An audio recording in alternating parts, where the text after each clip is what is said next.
বাংলাদেশে স্বাধীনতা যুদ্ধের পর ধর্মভিত্তিক রাজনীতি নিষিদ্ধ করা হয়। এরপরে বাংলাদেশে ইসলামিক যে দলগুলো ছিল তাদের রাজনৈতিক কর্মকাণ্ড বন্ধ হয়ে যায়। 1976 সালে পুনরায় বাংলাদেশের ধর্মভিত্তিক যে রাজনীতি সেটি চালু হয় এবং ধীরে ধীরে বাংলাদেশে ধর্মভিত্তিক রাজনীতির পুনরায় জীবন লাভ করে।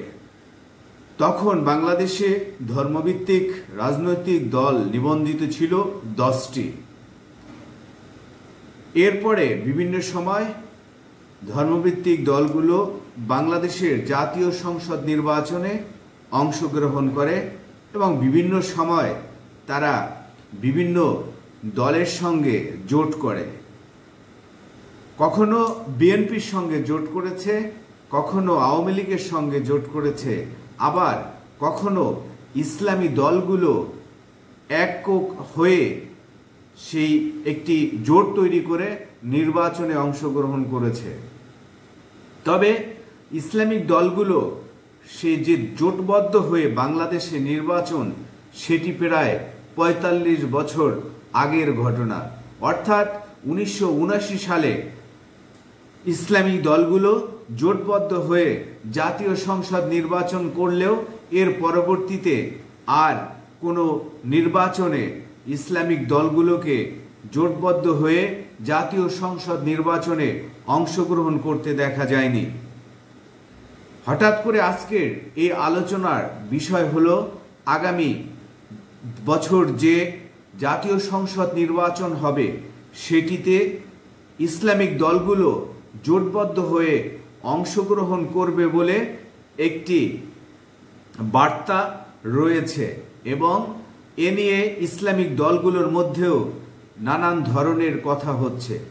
তবে দীর্ঘ 45 বছরে যে জোট হয়নি সেটি কি এবছর হবে, সেই নিয়ে প্রশ্ন উঠেছে এবং সেটি বিশ্লেষণ করার চেষ্টা করব।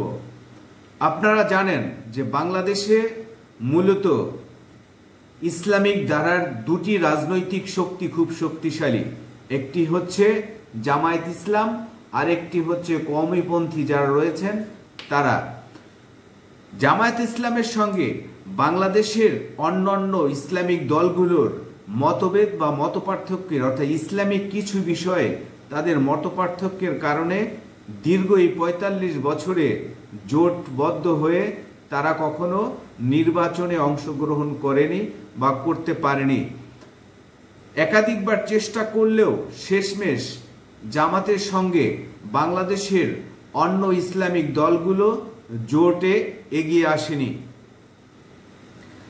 কিন্তু 2024 সালে আওয়ামী লীগ সরকার পতনের পর এবং ভিন্ন একটি রাজনৈতিক পরিস্থিতি দেশে সৃষ্টি হওয়ার পরে পুনরায় আবার ইসলামিক দলগুলো ঐক্যবদ্ধ হয়ে নিজেরা একটি মোর্চা বা শক্তিশালী হয়ে নির্বাচনে অংশগ্রহণের জন্য চেষ্টা করছে, যেটি ইসলামিক দলগুলোর জন্য আশাব্যঞ্জক বলছেন অনেকেই নেতারা।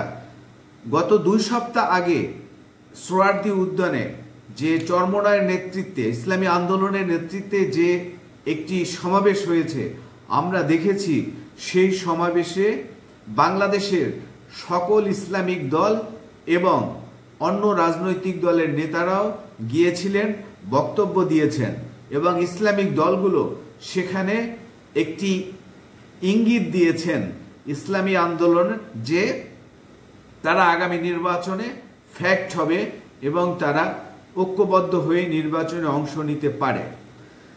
প্রশ্ন হচ্ছে যে যদি ইসলামিক দলগুলো বাংলাদেশের আগামী জাতীয় সংসদ নির্বাচনে ঐক্যবদ্ধ হয়ে নির্বাচনে অংশ নেয়, তাহলে অন্য সাধারণ রাজনৈতিক দলগুলোর জন্য সেটি কতটা ভয়ের কারণ বা ভোট ব্যাংক এর যে প্রতিদ্বন্দ্বিতা সেটি কতটা প্রতিদ্বন্দ্বীপূর্ণ হবে, সেই প্রশ্নটি ঘুরে ফিরে এসছে। আপনারা জানেন যে আমরা দুটো নির্বাচনে ইসলামিক দলগুলো যে অংশগ্রহণ করেছিল সবাই, একটি হচ্ছে 1991 সাল এবং আরেকটি হচ্ছে 2001 সাল। এছাড়া সেই দুটি নির্বাচনের যে ভোটের পেয়েছিল সেটি আমরা বিশ্লেষণ করলে দেখতে পাই যে বাংলাদেশে ইসলামিক দলগুলো আপনার 14 থেকে 16% ভোট রয়েছে, অর্থাৎ মোট ভোটের মধ্যে 14 থেকে 16% ভোট তাদের রয়েছে। এর মধ্যে জামায়াত ইসলামের ভোটই বেশি।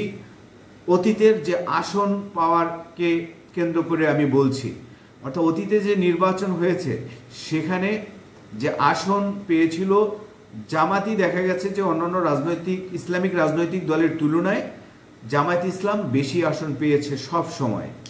তো সেদিক থেকে 14 থেকে 16% ভোট বিএনপির জন্য বা এনসিপির জন্য বা জাতীয় পার্টির জন্য কতটা চাপ হতে পারে, বা যদি আওয়ামী লীগ অংশগ্রহণ নির্বাচনে না করতে পারে তাহলেও তাদের ভোট আসলে কোথায় যাবে, সেই সমীকরণ মেলাতে গেলে দেখা যায় যে ইসলামিক দল যদি সবাই ঐক্যবদ্ধ হয়ে নির্বাচনে আসে তাও দেখা যাবে যে বিএনপির জন্য আসলে অতটা তাদের প্রতিদ্বন্দ্বিতাপূর্ণ হবে না। কারণ হচ্ছে তাদের যে ইসলামিক দলগুলোর যে ভোট ব্যাংক সেটি যদি 14 থেকে 15 বা 16 ধরুন 20% হয়, তারপরও 80% যে ভোট সেটি জাতীয় পার্টির আছে, এছাড়া আওয়ামী লীগের আছে। এখন আওয়ামী লীগ নির্বাচন না করতে পারলে সেক্ষেত্রে তাদের ভোটটা আসলে কারা পাবে সেটি একটি ফ্যাক্ট। কিন্তু এবছরের নির্বাচনে আপনারা জানেন যে এবছর তরুণ ভোটাররা বেশি, অপরদিকে তরুণদের যে দল এনসিপি তারাও যদি ইসলামিক দলগুলোর সাথে ঐক্যবদ্ধ হয় এবং তরুণ ভোটাররা বেশি, সেই সমীকরণ মিলালেও দেখা যাবে যে এনসিপিও কিছু ভোট বা এনসিপিও একটি ফ্যাক্ট হবে নির্বাচনে। সেক্ষেত্রে ইসলামিক দলগুলো এককভাবে যে সকল ভোট পাবে সেটি আসলে এই মুহূর্তে বলা মুশকিল। তাছাড়া গত 3-4টা নির্বাচনে সকল রাজনৈতিক দল অংশগ্রহণ না করায় আসলে আন্দাজ করা যায় না যে বর্তমানে কোন দলের কত পার্সেন্ট ভোট রয়েছে। যদি সর্বশেষ নির্বাচনেও সকল দলগুলো অংশগ্রহণ করত তাহলে একটি আন্দাজ করে বলা যেত যে আসলে ওই দলের অমুক এত ভোট আছে বা বেড়েছে বা কমেছে জনপ্রিয়তা, সেটা বলা যেত। কিন্তু বর্তমানের পরিস্থিতি অর্থাৎ গত 3-4টা নির্বাচনে ধারাবাহিকভাবে অন্য রাজনৈতিক দলগুলোর অংশগ্রহণ না থাকায় সেটি আসলে আন্দাজ করা খুব টাফ। আরেকটি বিষয় হচ্ছে যে জামায়াত ইসলাম অন্যান্য ইসলামিক দলগুলোর সঙ্গে যে জোট করবে সেটি কিন্তু এখন পর্যন্ত ওইভাবে কংক্রিট করে বলাও খুব মুশকিল। কারণ আমরা দেখছি যে বাংলাদেশের বিভিন্ন অঞ্চলে বাংলাদেশের যতগুলো আসন রয়েছে সবগুলো আসনেই জামায়াত ইসলাম তাদের প্রার্থী অলরেডি চূড়ান্ত করে ফেলেছে। এখন তারা যদি জোট করে সেক্ষেত্রে অন্য অন্য ইসলামিক দলগুলোকে কিভাবে কতটুকু ছাড় দিবে সেটি এখনো আসলে বলা মুশকিল। জামায়াত ইসলামের কার্যক্রমে মনে হচ্ছে যে তারাই, অর্থাৎ আগামী নির্বাচনে যদি বিএনপি ক্ষমতা আসে তাহলে তারাই বিরোধী দল হবে, এরকমের একটি সাংগঠনিক প্রক্রিয়ার মধ্যে তারা রয়েছে, তাদের কার্যক্রম সেটি বার্তা দিচ্ছে। আর যদি অন্য ইসলামিক দলগুলো তাদের সঙ্গে আসে, ধরুন এনসিপিও যদি তাদের সঙ্গে আসে, তাহলে নির্বাচনের ধরনটা আসলে কেমন হবে এবং সেই নির্বাচনে কি বিএনপিকে পিছনে ফেলে কি এই জোট কতদূর যেতে পারে সেটি এখন একটি প্রশ্নের বিষয়। আমি আগেই বললাম যেহেতু গত 3-4টা নির্বাচন অন্যান্য রাজনৈতিক দলগুলো অংশগ্রহণ করেনি, তাই সেজন্য এখনই আসলে আন্দাজ করা যাচ্ছে না যে কোন দলের কত পার্সেন্ট ভোট রয়েছে। আর যদি জামাত ইসলামের সঙ্গে ইসলামিক দলগুলোর জোট শেষ পর্যন্ত নাই হয় মতভেদের কারণে, বা জামায়াত ইসলামের সঙ্গে যেহেতু জোটের ইতিহাস খুব পুরাতন, সেই 45 বছর আগে, এখন এই মুহূর্তে আসলে সকল মতবিভেদ ভুলে ইসলামিক দলগুলো তাদের সঙ্গে জোটে আসে কিনা সেই আদর্শিক জায়গাতে পিছনে অন্য বা ইসলামিক রাজনৈতিক দলগুলো পিছনে ফেলে জামাতের সঙ্গে হাত মিলায় কিনা, সেটিও একটি প্রশ্ন এই মুহূর্তে রয়েছে। তারপরেও ইসলামিক দলগুলো চেষ্টা করছে এবং জামাত ইসলামের পক্ষ থেকেও চেষ্টা করছে, তারা সবাই জাতীয় ঐক্যের কথা বলছে, ইসলামের ঐক্যের কথা বলছে।